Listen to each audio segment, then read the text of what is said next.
আসন্ন ত্রয়োদশ জাতীয় সংসদ নির্বাচনকে সামনে রেখে টাঙ্গাইলের মির্জাপুরে বইছে নির্বাচনী হাওয়া। টাঙ্গাইল ৭ আসনে বিএনপি মনোনীত প্রার্থী আবুল কালাম আজাদ সিদ্দিকীর পক্ষে দিনরাত মাঠে কাজ করছেন দলটির অঙ্গ ও সহযোগী সংগঠনের নেতাকর্মীরা।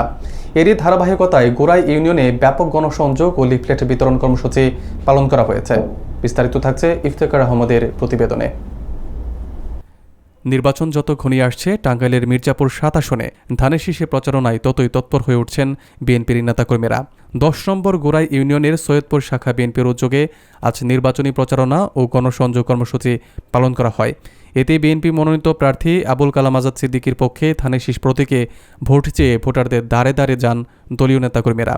প্রচারণার অংশ হিসেবে তারা এলাকার বিভিন্ন হাটবাজার, গুরুত্বপূর্ণ সড়ক এবং বাড়ি বাড়ি গিয়ে সাধারণ মানুষের সঙ্গে মতবিনিময় করেন। এ সময় নেতাকর্মীরা জানান, দেশের গণতন্ত্র পুনরুদ্ধার এবং মানুষের ভোটাধিকার নিশ্চিত করার লক্ষ্যেই তারা এই নির্বাচনে অংশ নিচ্ছেন। তারা আরও বলেন, সাধারণ মানুষের মধ্যে পরিবর্তনের ব্যাপক আকাঙ্ক্ষা দেখা যাচ্ছে এবং ধানের শীষ প্রতীকের প্রতি জনগণের স্বতঃস্ফূর্ত সমর্থন রয়েছে। বিএনপিকে বিজয়ী করার মাধ্যমে জনগণের মৌলিক অধিকার প্রতিষ্ঠার প্রত্যয় ব্যক্ত করেন তারা। গণসংযোগকালে দলীয় কর্মসূচিতে বিএনপি এবং এর অঙ্গ সহযোগী সংগঠনের বিপুল সংখ্যক নেতাকর্মী উপস্থিত থেকে ভোটারদের কাছে দলের নির্বাচনী বার্তা পৌঁছে দেন।